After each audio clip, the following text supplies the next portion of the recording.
በስመ አብ ወወልድ ወመንፈስ ቅዱስ አሐዱ አምላክ አሜን። ክቡር አባታችን መልአከ ምሕረት ኢማኑኤል ተክለወልድ፣ ክቡራን አባቶች ሊቃውንተ ቤተክርስቲያን፣ ወንድሞች ዲያቆናት፣ የእግዚአብሔር ልጆች፣ የድንግል ማርያም ወዳጆች እንደምን ሰነበታችሁ? እንደምን አደራችሁ? እንዴት አረፈዳችሁ?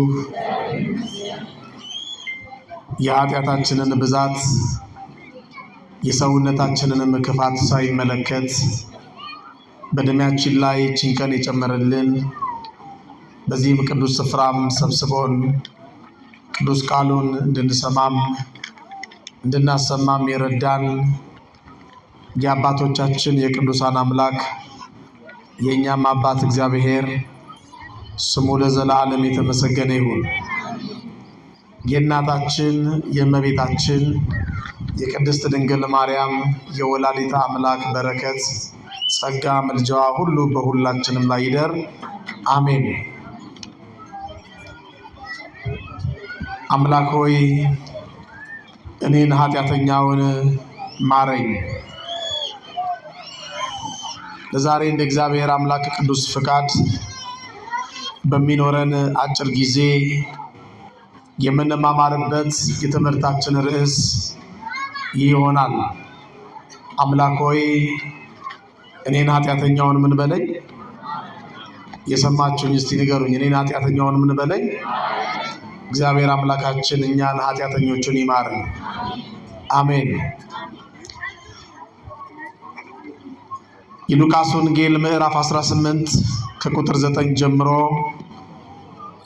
እንዲህ የሚል ገጸ ንባብ አለ። ቃሉን ከመጽሐፍ ቅዱሱ ላይ አነበዋለሁ። ጻድቃን እንደሆኑ በራሳቸው ለሚታመኑና ሌሎቹን ሁሉ ለሚንቁ ይህንን ምሳሌ ነገራቸው ይላል። ሁለት ሰዎች ሊጸልዩ ወደ መቅደስ ወጡ። ሁለት ሰዎች ሊጸልዩ ወዴት ወጡ? ይህን ቃል ያዙልኝ። ዛሬ ቤተ መቅደስ አያስፈልግም የሚሉ ብዙዎች ስላሉ ማለት ነው። አንዱ ፈሪሳዊ ሁለተኛውን ደግሞ ቀራጭ ነበረ ይላል። ፈሪሳዊው ሕግ አዋቂው ቆሞ በልቡ እንዲህ እያለ ጸለየ። እግዚአብሔር ሆይ እንደሌላ ሰው ሁሉ ቀማኛ፣ አመፀኛ፣ አመንዝራ ስላላደረከኝ በተለይ ደግሞ እንደዚህ ቀራጭ ስላልሆንኩ አመሰግንሃለሁ። በሳምንት 2 ጊዜ እጾማለሁ፣ ከማገኘውም ሁሉ አስራት አወጣለሁ። ይሄ ጸሎት ነው? ሪፖርት ነው? ከማገኘው ሁሉ ምን አወጣለሁ? አስራት አወጣለሁ አለ ይላል። መልካም። ሁለተኛው ቀራጩ ግን በሩቅ ቆሞ ይላል። በሩቅ ከቤተ መቅደሱ በሩቅ ቆሞ አይኖቹን እንኳን ወደ ሰማይ ሊያነሳ አልወደደም። አንገቱን አቀርቅሮ አምላክ ሆይ እኔን ኃጢአተኛውን ማረኝ እያለ ደረቱን ይደቃ ነበረ ይላል። እውነት እላችኋለሁ ከዚያ ከፈሪሳዊው ይልቅ ይህ ቀራጭ ጻድቅ ሆኖ ወደ ቤቱ ተመለሰ ይላል። ይህ ቀራጭ ምን ሆኖ? ጻድቅ ሆኖ ወደ ቤቱ ተመለሰ። ስለ ቃሉ የቃሉ ባለቤት እግዚአብሔር አምላካችን ስሙ በድጋሚ ለዘላለም የተመሰገነ ይሁን። አሜን በሉልኝ። አሜን። ከዚህ ታሪክ የምንማረውን ነገር በቀጥታ ጊዜ ስለሌለን እናያለን። ፈሪሳዊው እንደዚሁም ቀራጩ ሊጸልዩ የወጡት ወይም ሊጸልዩ የሄዱት ወደ ቤተ መቅደስ ነው። ወዴት ነው የወጡት? ወደ ቤተ መቅደስ ነው።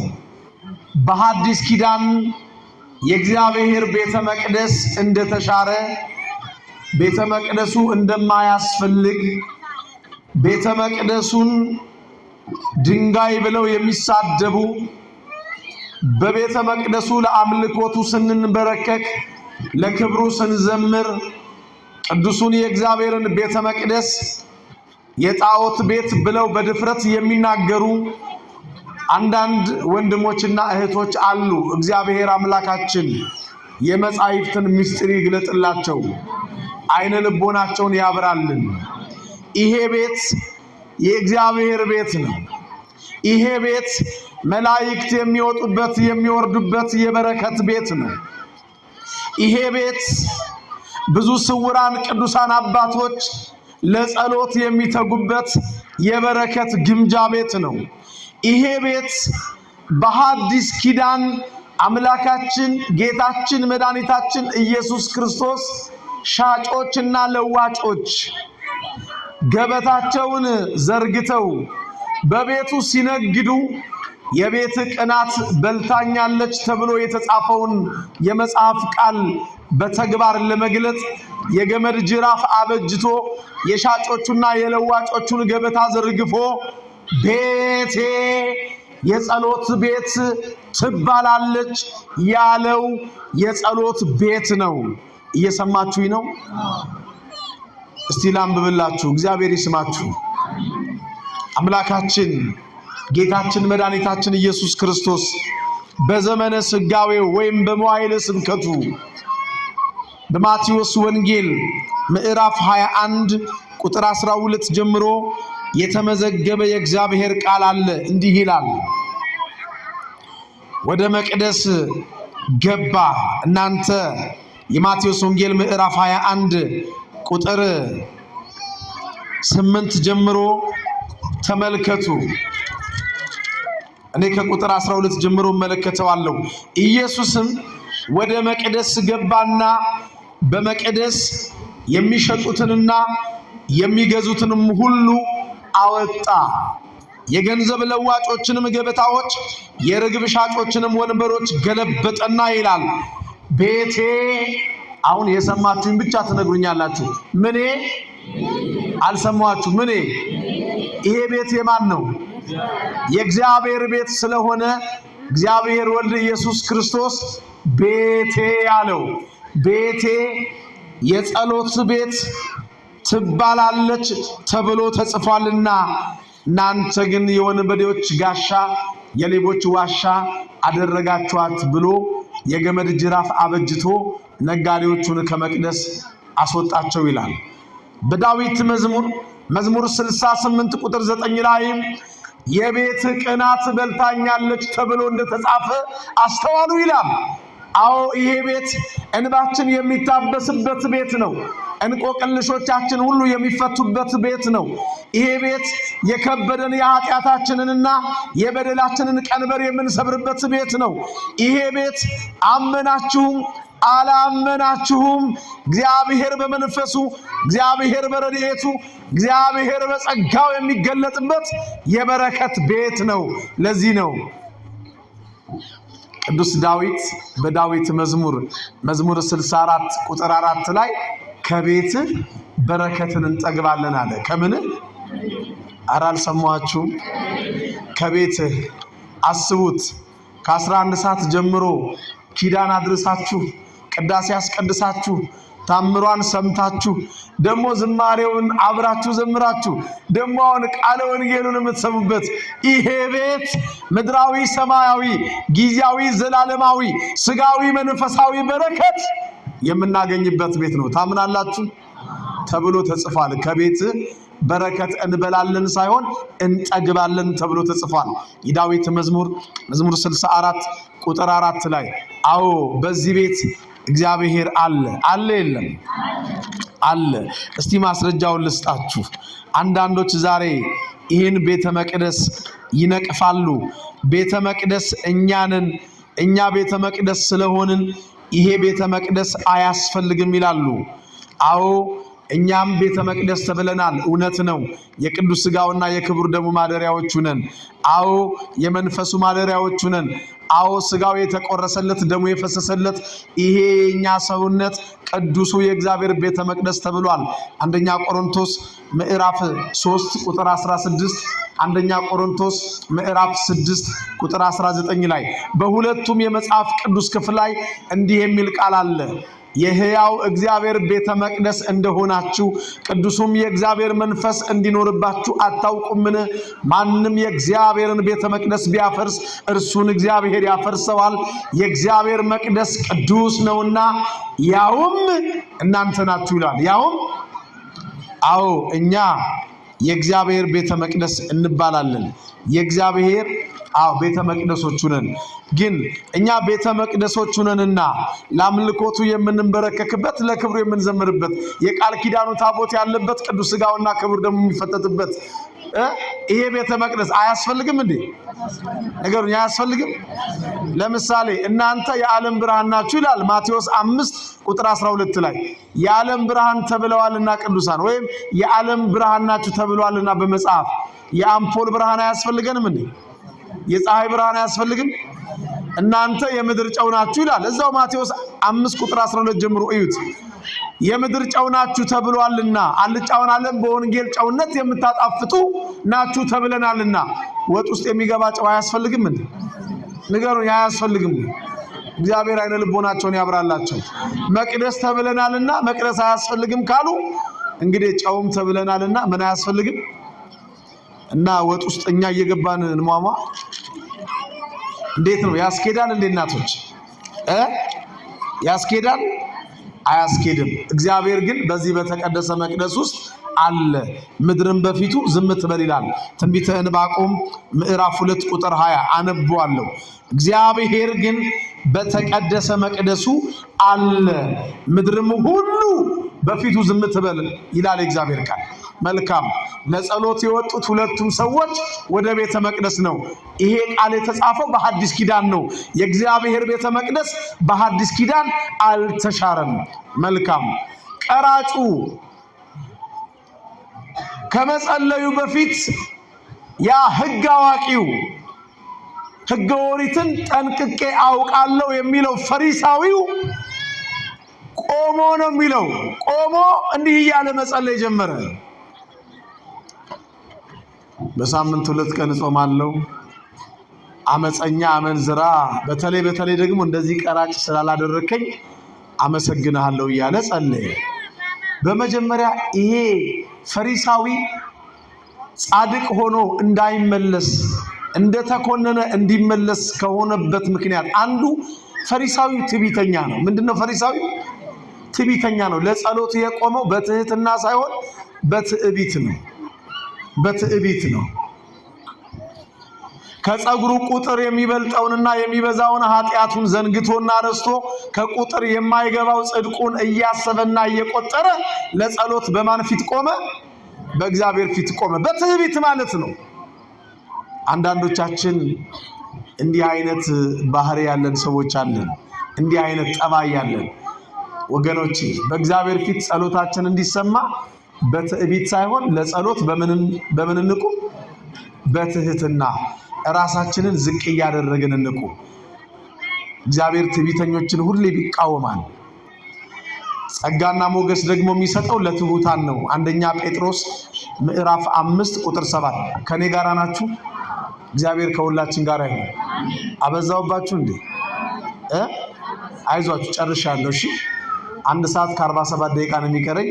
በዚህ በ1 ሰዓት ከ47 ደቂቃ ውስጥ ጥቅልል አድርጌ ወደ ቤታችን ሄዳለን። ይበዛል? አይበዛም ማለት? እሺ እንግዲህ አይበዛም ብላችኋል። መቻል ነው። ለጸሎት ስንቆም በትህትና። ይሄ ፈሪሳዊ ግን ትዕቢተኛ ነው። እግዚአብሔር ሁልጊዜ ከትሑታን ጋር ነው፣ ከትዕቢተኞች ጋር አይሆንም። የትዕቢተኞችን ጸሎት የሚሰማበት ጆሮ የለውም። ሁለተኛ ይሄ ፈሪሳዊ የራሱን ጽድቅ እያወራ ራሱን እያወደሰ ነበር የሚጸልየው። ምን እያለ? በሳምንት 2 ቀን መጾም መልካም ነው፣ ግን በሳምንት 2 ቀን እንደምንጾም ለእግዚአብሔር ሪፖርት ማቅረብ ወንጀል ነው፣ ኃጢአት ነው። አሁን በሳምንት 2 ቀን ብዙዎቻችን እንጾማለን አንጾም? አረ በመድኃኒዓለም እንዴ ንገሩኝ፣ ትጾማላችሁ አትጾሙ? ጾማላችሁ አይደለም? ግን አሁን ለጸሎት ስትቆሙ ያው እንግዲህ ኪዳነ ምሕረት ታውቂያለሽ፣ ሮብና ዓርብ አልበላም እንደው ይባላል ወይ?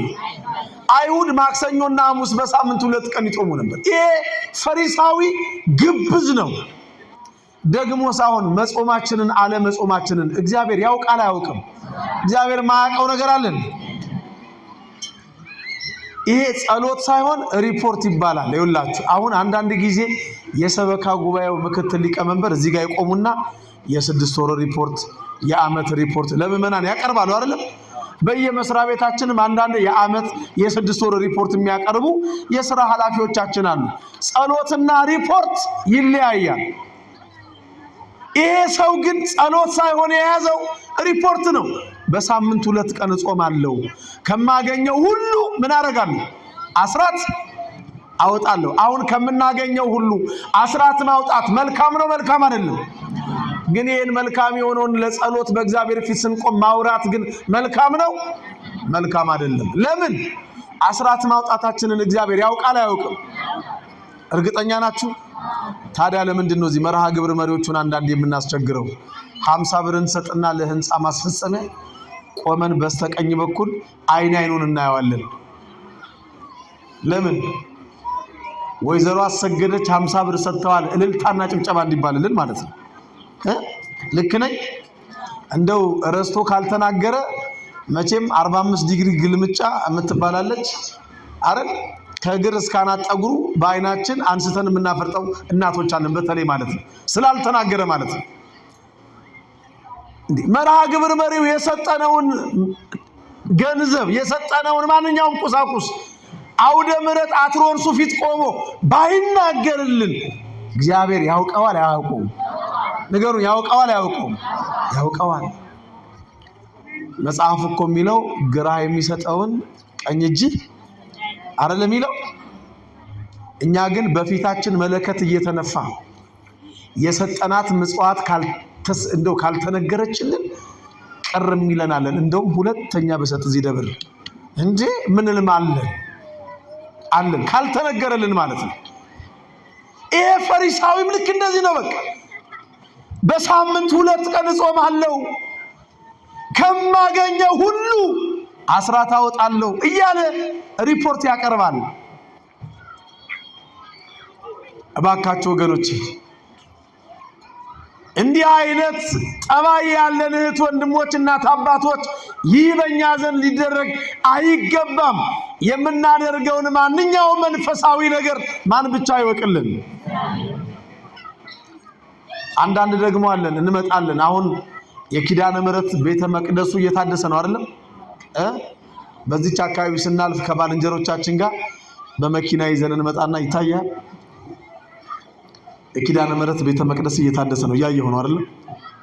ወደ 600 ምናምን ሺህ ይመስለኛል። ከባለቤቴ ጋር ተመካክረን በዚህ በኩል ያለው በሙሉ እኛ ነን የምናሰራው። መተን እናወራለን። ወደ 3 መስኮት ነው ምናምን ያዝኩት እኔ ነኝ። መንበሩን ራሱ በአዲስ መልክ ማሰራው። ዋጋችን በምድር ይቀርብናል። የምናከናውነውን የምናደርገውን ማንኛውን መንፈሳዊ ነገር ለሰው ልናወራ አይገባም። ይሄ ቀራጭ ይኸውላችሁ ታሪኩን በደንብ ስናነብ በደንብ ተከታተሉ። ይሄ ፈሪሳዊ ካደረገው በተቃራኒ ነበር ያደረገው ቀራጩ። ይሄ ፈሪሳዊ ግን ትዕቢተኛ ነው፣ ራሱን አወዳሽ ነው፣ ራሱን አመስጋኝ ነው። ይሄም ብቻ አይደለም፣ በጣም የሚገርማችሁ ሌሎቹን ደግሞ በጣም የሚንቅ ነው። በተለይ ደግሞ አለ እንደዚህ ቀራጭ ስላላደረከኝ ምን እላለሁ? አመሰግንሃለሁ። አሁን ደግሞ ከሁለቱ ይልቅ ይሄኛው ይከፋል አይደለም? በሌላ ሰው እየፈረደ መጸለይ ጀመረ። ቀራጭ ማለት ያው በዘመናዊው እኔና እናንተ በምንግባባበት ቋንቋ የጉምሩክ ሰራተኛ ወይም የገቢዎች ቀረጥ የሚሰበስብ ማለት ነው። ገቢዎችም ባይሆን ቀረጥ የሚሰበስብ እና ቀረጥ የሚሰበስቡ በአብዛኛው ማቴዎስም ቀራጭ ነበረ ከ12ቱ ሐዋርያት። ትንሽ ጉቦም ሙስናም እጅ መንሻም ምናምን ነገር አለበትና በተለይ በእስራኤላውያን ዘንድ ቀራጮች እንደ ኃጢአተኛ ነው የሚቆጠሩት። ዘኬዎስን አስታውሳችሁት? ያ ሾላ ዛፍ ላይ ጌታውን ለማየት የወጣው እሱም ስራው ምንድን ነበረ? ቀራጭ ነበረ። ቀረጥ የሚቀርጥ ማለት ነው። የጉምሩክ ሰራተኛ እንደማለት ነው።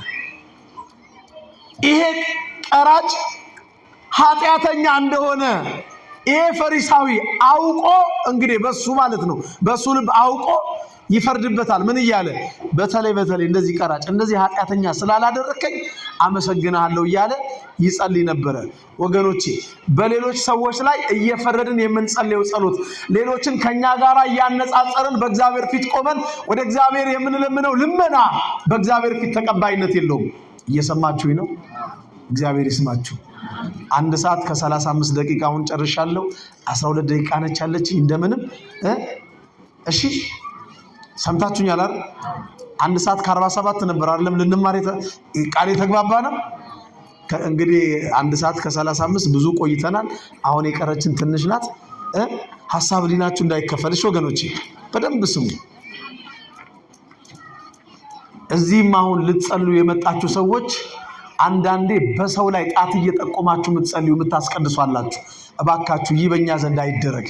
አሁን አንዳንድ ጊዜ ነው እንደው ዓለማውያን የምንላቸው ትንሽ ከኛ ወደ ቤተ መቅደሱ በመምጣት እንደው በቃ ብዙ ጊዜ የማይመላለሱ ምናምን የሉም። እንደው ድንገት ስናያቸው አጠገባችን ያለውን ሰው ጎሸም እናደርግና አየሻት ያቺ ረጅም ቀሚስ አድርጋ የምትገባው ቀይ ቀሚስ አድርጋ የትኛው ፊት ለፊት ያለችው? በኋላ ቆይ ስለሷ የምነግርሽ ነገር አለ። እዚህ እኮ ነው ቤተ መቅደስ ውስጥ ማለት። አደራ ቀይ ቀሚስ ያደረጋችሁ ሰዎች ስለእናንተ አይደለም ነው ምሳሌ። ወይ ደግሞ ወንዱ ይሆናል ውስጥ ቤተ መቅደስ ውስጥ እያስቀደሰ አንድ እንደው ትንሽ ዓለማዊ የሚባል ሰው ወደ ቤተ መቅደሱ ገብቶ እንደው ሊጸልይ ሲሰግድ ካየ ወይ መድኃኒዓለም አየው ማንም ተንበርክኮ የሚጸልይ ሰው አይመስልም። ሰው መሰበሽ ነው። አይ እግዚአብሔር እንደው ስንቱን ጉር ተሸክሟል። አሁን ይሄን መጥቶ ነው። ኧረ ተው። በራሳችን አይን ውስጥ ያለውን እንደምሰሶ የተለቀ የገዘፈ ኃጢአት ሳናይ በወንድማችን ላይ ያለውን ጉድፍ ለማውጣት ደግሞም የወንድማችንን ጉድፍ እያነሳን የምንናገር ደግሞም በእግዚአብሔር ፊት ቆመን ይህንን እያደረገን የምንጸልይ ሰዎች እባካችሁ ጸሎታችን አይሰማም። በሌላው ሎሌ ላይ የምትፈርድ አንተ ማነህ ይላል እግዚአብሔር ቃል። ሮሜ ምዕራፍ 14 ቁጥር 1 ላይ በሌላው ሎሌ በሌላው ወንድም በሌላው እህትሽ ላይ የምትፈርጂ አንቺ ማንሽ? በእምነት የደከመውን ተቀበሉት፣ በሐሳቡም ላይ አትፍረዱበት ይላል እግዚአብሔር ቃል። አንተ ግን በሌላው ላይ የምትፈርድ ማን? ሮሜ 14 ቁጥር 1 እና ቁጥር 10 ላይ ይሄ ቃል ተጽፏል። ሁላችን በክርስቶስ ወንበር ፊት ስለምንቆም እባካችሁ እርስ በርሳችን አንፈራረድ፣ ይልቁንም አንዱ ስለሌላው ይጸልይ እንጂ ተብሎ ተጽፏል። እንደውም ዓለማዊ የምትሉት ሰው ኃጢአተኛ በደለኛ ብላችሁ እናንተ የምትጠብቁት ወይም የምትገምቱት ሰው ወደ ቤተ መቅደሱ ለአምልኮቱ ለመንበርከክ ሲመጣ ሊያስቀድስ ሲመጣ እንደውም ደስ ሊለን እኮ ነው የሚገባው። አይደለም እንዴ? የኔን ልንገራችሁ፣ የኔን ባህሪ ማለት የኔን ጠባይ በጣም ባለጸጋ የሆነ ሰውና በጣም ዱርዬ የሆነ ሰው ወደ ቤተ መቅደስ ሲመጣ በጣም ደስ ይለኛል። አስባችሁታል? በጣም ባለጸጎች የሆኑ አሁን መጥተው እዚህ ሲጸልዩ ሲያስቀድሱ ሲቆርቡ ስናይ ወንጌል ሲማሩ ደስ ይላል። ደግሞ በጣም ዓለማዊ ሕይወት ያላቸው ዱርዬ የምንላቸው በሰው ሰውኛው ማለት ነው። እንደዛ አይነትም ሰዎች መጥተው እግዚአብሔር ቤት እግዚአብሔርን ለማምለክ ሲመጡ ደስ ይለናል። ደስ ሊለን ይገባል አይገባም? ኧረ እንደው እመቤቴ አጽኚው፣ እንደው በደጅሽ አጽኚው፣ እንደው መድኃኒዓለም አደራህን ይሄን ወንድም እንደው እኔ ከማውቀው ህይወቱ አውጣው። እንዲህ ብለን ልንጸልይ ነው እንጂ የሚገባው በእንደዚህ አይነት ሰዎች ላይ ጣት ቀስረን ልንፈርድባቸው አይገባም። ራሳችንን ከነሱ የተሻለ ሰው አድርገን አንቁጠር። እሺ ወገኖቼ ግልጽ ነው። አትፍረድ አልሰማችሁም? አትፍረድ በሰፈሩት ቁና መሰፈር አይቀርም አይደለም? በመዘኑበት ሚዛን መመዘን። በጣም የሚገርማችሁን አንድ ነገር ልንገራችሁ። ሰዎች ላይ የምናየውን በደልና ኃጢአት ለሰዎች እያወራን እየፈረድን ሰዎችን የምናማ ሰዎች ሕያው እግዚአብሔር ምስክሬ ነው፣ እነሱ በወደቁበት ኃጢአት አንድ ቀን ስንወድቅ ብዙ ሰው ያየናል። እየሰማችሁ ነው? በፈረድናት ፍርድ ተፈርዶብን በመዘንበት ሚዛን ቀለን ተመዝነን እንገኛለን። ስለዚህ እርስ በርሳችን ምን አንበል? አንፈራረድ። ፈራጅ ማን ብቻ ነው? ፈራጅ እሱ ብቻ ነው። እስቲ የፈሪሳዊው ታሪክ ይብቃና ወደ ቀራጩ ህይወት እንምጣ። ይሄ ቀራጭ ከጸሎት ቤቱ ከመቅደሱ በሩቅ ቆሞ ነው የሚለው። በምን ቆሞ? ገና በሩቅ ወደ አጸደ መቅደሱ ግቢ ገብቶ ቤተ መቅደስ ውስጥ እንደዚህ እንደ ፈሪሳዊው ገብቶ ለመጸለይ እንኳን አልፈለገም። ከቤተ መቅደሱ በሩቅ ቆሞ ነው የሚለው። አዎ ከዚህ ቀራጭ የምንማረው መቅደሱን የሚፈራ ደግሞ እግዚአብሔር አምላኩን ከልቡ የሚፈራ ትሁት ሰው መሆኑን ነው ይሄ ቀራጭ ታሪኩ የሚያሳየን።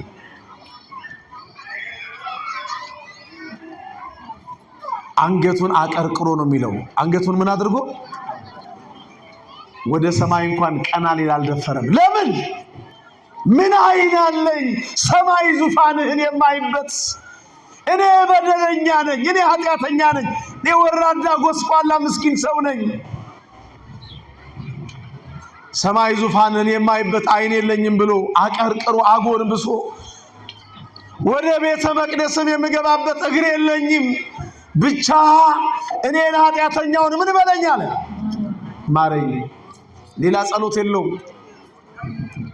በሳምንት ጾማለሁ 2 ቀን አስራት አወጣለሁ፣ እንደሷ ስላላደረከኝ አመሰግን አላለም። ደረቱን እየደቃ እኔን ኃጢአተኛውን ማረኝ፣ እኔን በደለኛውን ማረኝ። አያችሁ፣ ራሱን ዝቅ የሚያደርግ ምን ይላል? ከፍ ይላል። በኃይለኛው በእግዚአብሔር ፊት ራሳችሁን አዋርዱ ያለ ልክ ከፍ ከፍ ያደርጋችኋል ተብሎ ተጽፏል። የያዕቆብ መልእክት ምዕራፍ 4 ቁጥር 12 ላይ ራሳችንን ስናዋርድ ማን ያከብረናል? ራሳችንን ግን ያለ ልክና ያለ ቅጥ ከፍ አድርገን ስናከብር ማን ያዋርደናል? እግዚአብሔር ሳይሆን ስራችን ያዋርደናል። እየሰማችሁኝ ነው? እግዚአብሔር ማንንም አያዋርድም። የገዛ ስራችን በሰዎች ፊት ተገልጦ አዎ ስራችን ያዋርደናል። ወገኖቼ የምንፈርድ ሰዎች እግዚአብሔር ብቻ ያየብንን ለሰው ቢያሳይብን ኖሮ በሰው ፊት የምንቆምበት ኃይል ነበር? እሱ ብቻ የሰማብንን ለሰው ቢያሰማብን፣ አሁን የኔንም የናንተንም ኃጢአት እዚህ ግንባራችን ወይ ደረታችን ላይ ጽፎ ቢያስነብብብን ኖሮ ማን ነው የማንን ፊት የሚያየው? ንገሩ። ማን የማንን ፊት ያያል? እሱ ከባት ያበሳ መድኃኔዓለም በፍቅሩ መጋረጃ ሸፈነው እንጂ የኔንም የናንተንም በደል። ወገኖቼ ማን ፊት ይቆም ነበረ ገልጦ ቢያስነብብብን? ያየብንን እሱ ብቻ ያየብንን ያላሳየብን፣ እሱ ብቻ የሰማብንን ያላሰማብን የአባቶቻችን አምላክ እግዚአብሔር ክብር ምስጋና ይግባው። እስቲ ልል ብላችሁ አመስግኑት። ባለብዙ ምሕረት ነው አምላካችን፣ ባለብዙ ይቅርታ ነው እግዚአብሔር። እንደ ኃጢአታችን አላደረገብንም፣ እንደ በደላችንም አልከፈለንም። ሁልጊዜ የፍቅርና የምሕረት እጆቹን እየዘረጋ ይሄው ባውደ ምሕረቱ ቆሞ ያሰብከናል። ይሄው እናንተንም ቁጭ አድርጎ ቃሉን ያስደምጣል። አባቶቻችን ካህናትንም በቃል ኪዳኑ ታቦት ፊት አቁሞ ያስመሰግናል፣ ቅዳሴውን ያስቀድሳል። በደላችንን ኃጢአታችንን ሳይቆጠርና ሳያይብን። ታዲያ እኛም የሌሎቹን ኃጢአት ከአምላካችን ከኔ ተማሩ አይደል ያለው? ከሱ ተምረን እባካችሁ ከመግለጥ ይልቅ እንሸፍንላቸው። ከኔ ጋር ናችሁ? እግዚአብሔር ከሁላችን ጋር ይሁን። ይሄ ቀራጭ ትሁት ነው፣ መቅደሱን የሚፈራ ነው። ምኑን የሚፈራ? መቅደሱን የሚፈራ ነው። እግዚአብሔር መቅደሱን እንድንፈራ እኔንም እናንተንም ይርዳ። አሜን በሉልኝ። ኦሪት ዘሌዋውያን ምዕራፍ 26 ቁጥር 2 ላይ መቅደሴን ፍሩ ይላል። ምንን ፍሩ? መቅደሴን ፍሩ እኔ አምላካችሁ እግዚአብሔር ነኝና ይላል። ወገኖቼ ዛሬ አንዳንድ በተለይ አገልጋይ የሆነን ወንድሞች ትንሽ መቅደሱን እንደፍራለን። አንድ እርምጃ ወደ ቤተ መቅደሱ ገብተን ጫማ እናወልቃለን።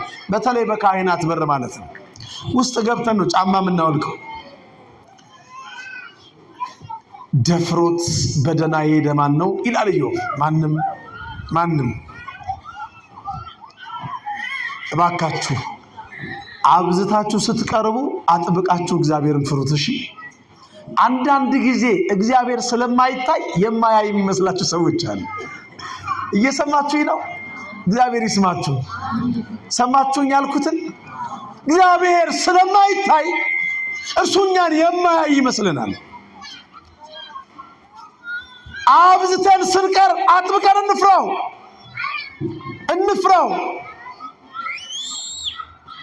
ሰንበት ትምህርት ቤት ተማሪዎች ስንሆን ከምዕመን አንድ ደረጃ ከፍ ስንል መደፋፈር ይመጣል። መልኩን ውዳሴ ማርያሙን አጥንተን ያው ድቁና ተቀብለን ገና ፍማፌም ስንጀምር በርፈ መስቀሉ ክቡር ደሙን ማቀበር ስንጀምር ትቢት ይመጣል። ውስጥ ገብተን ነው በቃ የምንወልቀው። በጣም የሚገርማችሁ እንደውም ከዲያቆናት ይልቅ ካህናት ነው መቅደሱን የሚፈሩት። እውነቱን ልንገራችሁ ከአንዳንድ ዲያቆናት እድሜ ብዙ ነገር ሲያስተምረን መፍራት እንጀምራለን። እግዚአብሔር ያከበሩትን ያከብራል። እየሰማችሁ ነው? እግዚአብሔር የናቁትን ደግሞ መናቅ ይችላል። አንደኛ ሳሙኤል ምዕራፍ 2 ቁጥር 30 ላይ ያከበሩኝን አከብራለሁ ይላል። አገልጋይ የለም፣ ምእመን የለም። እግዚአብሔርን የሚፈራ እግዚአብሔርን የሚያከብር እግዚአብሔር ደግሞ እሱን በሰዎች ሁሉ ፊት ያስከብረዋል። ግልጽ ነው። ይሄ ቀራጭ ምኑን የሚፈራ ነው? መቅደሱን ይፈራል። መቅደሴን ፍሩ ብሏል። በቃ መቅደሱን መፍራት ነው። ዘሌዋውያን 26 ቁጥር 2 ላይ አከተመ። ይሄ ቀራጭ ስለሌሎች ኃጢአት ሳይሆን ስለማን ኃጢአት ነው ያወራው? ንገሩኝ። ስለማን ኃጢአት? ስለራሱ። ምን አለ? እኔን ኃጢአተኛውን ምን በለኝ። በቃ ጸሎታችን ሊሆን የሚገባው እኔን ኃጢአተኛውን ምን በለኝ። ያኔ ከዚያ ፈሪሳዊ ይልቅ እኔን ኃጢአተኛውን ማረኝ ያለው ቀራጭ ጻድቅ ሆኖ ወደ ቤቱ ጻድቅ ሆናችሁ ለመመለስ ከርኩሰታችን ተቀድሰን ለመመለስ በእግዚአብሔር ፊት ለጸሎት በቆምን ጊዜ የሌሎቹን ሳይሆን የራሳችንን ብቻ ኃጢአት እናውራ። ኃጢአቴን ላንተ አስታወቅኩ አንተም የልቤን ኃጢአት ተውክልኝ አለ ዳዊት። ወገኖቼ ኃጢአታችንን እንጂ የሰዎችን ኃጢአት በእግዚአብሔር መቅደስ ፊት መተን አንግለጥ። እንኳን በእግዚአብሔር መቅደስ ፊት በየትኛውም ስፍራ ሆነን ስለ ሰዎች ኃጢአትና በደል ልናወራ አልተፈቀደልንም። ልናወራ ከተገባ ልናወራ የሚገባው ስለ ራሳችን በደልና ኃጢአት ብቻ ሊሆን ይገባዋል። የመጨረሻ ጥቅሴ ነው። እግዚአብሔር አምላካችን የሰማነውን ቃል በልቦናችን ሰሌዳ ላይ ይተውልን፣ ይቅረጽልን። የዳዊት መዝሙር 31 ቁጥር 5 አነባዋለሁ። ኃጢአቴን ላንተ አስታወቅኩ በደሌንም አልሸፈንኩም። ለእግዚአብሔር መተላለፌን እነግራለሁ አልኩ፣ አንተም የልቤን ኃጢአት ተውክልኝ። የልባችን ኃጢአት እንዲተውልን ከፈለጋችሁ በልባችን ጀርባ ላይ ተሸክመን የምንዞረው በደል ርኩሰታችን ይቅር እንዲባልልን ከፈለጋችሁ ኃጢአታችንን እንጂ ኃጢአታቸውን አናውራ። እየሰማችሁ ነው? ጨርሻለሁ። ኃጢአታችንን በእግዚአብሔር ፊት ስናወራ የልባችንን ኃጢአት ሊተውልን የታመነ የሆነው አምላክ እንደ ቀራጩ ከዚያ ፈሪሳዊ ይልቅ ጻድቅ ሆኖ ወደ ቤቱ እንደተመለሰው እኛም ወደ ቤታችን ከርኩሰታችን ጸድተን ነጽተን ተቀድሰን ወደ ቤታችን እንመለሳለን። ከዚያ ይልቅ ይሄኛው ጻድቅ ሆኖ ወደ ቤቱ ተመለሰ። ስለዚህ ወደ ቤታችን ቅዱሳን ወደ ቤታችን ጻድቃን ሆነን እንድንመለስ በእግዚአብሔር ፊት ልንጸልየው የሚገባው ጸሎት እኔን ኃጢአተኛውን ምን በለኝ። በኋላ ለጸሎት ለግል ጸሎት ስንቆም ሁላችንም ይሄንን ጸሎት ጸልየን ወደ ቤታችን ተቀድሰን እንድንሄድ አደራ እላችኋለሁ። ሁል ጊዜ በመቅደሱ ዙሪያ ስትጸልዩ ከምንም በላይ ወገኖቼ ራሳችሁን በእግዚአብሔር ፊት አዋርዳችሁ ኃጢአተኝነታችሁን አምናችሁ በፊትህ የምቆምበት ስራ የለኝም በፊትህ የምቆምበትን ጸጋ ስጠኝ ብላችሁ ከምንም በላይ ከምንም በፊት ምህረት ለምኑት። ምን ለምነው? አዎ ዳዊትም እንዲህ ነበር አይደል ያለው? እንደ ቸርነት መጠን ማረኝ፣ እንደ ምህረት ብዛት መተላለፌን ደምስስ፣ ከበደሌ ፈጽሞ እጠበኝ፣ ከኃጢአቴም አንጻኝ ካለ በኋላ እኔ መተላለፌን አሁን እኛስ መተላለፋችንን አናውቅም? እንዴት ነው ከኃጢአት ጠራው ልቤን አነጻው የሚላለ ከመካከላችን አለ ወይ? አረ ምስክርነቱ ከዚህ ነው የሚጀምረው። መስክሩ። አለ የለም? እኔ ራሴን ነው የማውቀው። ኃጢአት የለብንም ብንል ውሸታሞች ነን ይላል አንደኛ ዮሐንስ ምዕራፍ 1 ቁጥር 7 ላይ የተጻፈ የእግዚአብሔር ቃል። ሁላችንም በደለኞች ነን፣ ሁላችንም ኃጢአተኞች ነን። ወገኖቼ እንኳን እኛ ሰማያት እንኳን በፊቱ ንጹሃን አይደሉም ይላል መጽሐፈ ኢዮብ ምዕራፍ 15 ቁጥር 14 ጀምሮ ተመልከቱ። በፊቱ ሰማያት እንኳን ምን አይደሉም? ንገሩ፣ ምን አይደሉም? አነባዋለሁ ስገልጠው መጽሐፉ እዛው ላይ ወጣ። ንጹህ ይሆን ዘንድ ሰው ምንድነው? ጻድቅ ሲሆን ዘንድ ከሴት የተወለደ እንዴት ይችላል? እነሆ በቅዱሳኑ እንኳን አይታመንም። ሰማያትም በፊቱ ንጹሃን አይደሉም። ይልቁንም አጸያፊና የረከሰ ኃጢአትንም እንደ ውሃ የሚጠጣ ሰው ምንኛ ያንስ ይላል። ኃጢአትን እንደምን የሚጠጣ? ወገኖቼ ከግብር ኃጢአት ብንጸዳ ከንግግር ኃጢአት አንጸዳም። አንደበታችን እሳት ነው፣ ታውቁታላችሁ መቼም። እንደው እግዚአብሔር ፈቅዶለት አንደበቱን የገታም ቢኖር ከሐሌው ከሐሳብ ኃጢአት አንነጻም። ልክ ነኝ ወይስ እየዘባረኩ ነው? ስለዚህ ጸሎታችን ምን ይሁን? ቅድሚያ አምላክ ሆይ እኔን ኃጢአተኛውን ምን በለኝ። አሁንም የምህረት እጁን ዘርግቶ ይማረን፣ የቸርነቱን ስራ ይስራልን፣ የሰማነውን ቃል ይባርክልን፣ በልቦናችን ሰሌዳ ላይ ያትምልን፣ እንደተናገርን እንድንሰራ እንደሰማችሁት እንድትሰሩ ቸሩ መድኃኔዓለም እኔንም ይርዳል እናንተንም ይርዳችሁ። ሀገራችንን ሰላም ያድርግልን፣ ሃይማኖታችንን ይጠብቅልን፣ በቤተ ክህነቱም በቤተ መንግስቱም እግዚአብሔር አምላካችን ለሀገራችን መልካም ሐሳቢ ሙሴ ይስጠን። ወስብሐት ለእግዚአብሔር።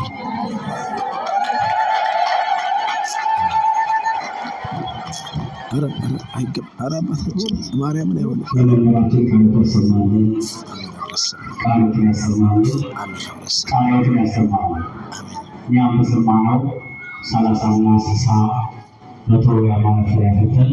የመንግስቱ ወራሾች እንዲሆን የአምላካችን ቅዱስ ፈቃድ ይሁንልን። አሜን። መምህራችን ለመንግስት ለመሆን ቅድስት ቤተክርስቲያንና የተመረጡበት የተሾሙበት ህዝባቸውን የሚያገለግሉበት ረጅም ዕድሜ የታሙ ጤንነት ያድልልን። ሁላችሁ እግዚአብሔርን አመስግኑ። ከዚህ በመቀጠል አንድ ነገር እናገርና ወደ ቀጣዩ መርሃ ግብር እንሄዳለን። ገብረ ጊዮርጊስ ይባላለሁ። መጥቼ ለእናቴ ለቅድስት ኪዳነ ምሕረት ችግሬን አዋየኋት። እሷም ችግር የፈታችልኝ ለክብሯ መገለጫ የሚሆን አንድ ጥላና አንድ ፋኮ ሻማ አስገብቻለሁ ብሏል። ወላጆች እግዚአብሔርን አመስግኑ። ቀጥታ ሰማችን ስለሆነ ወደ ዘማሪት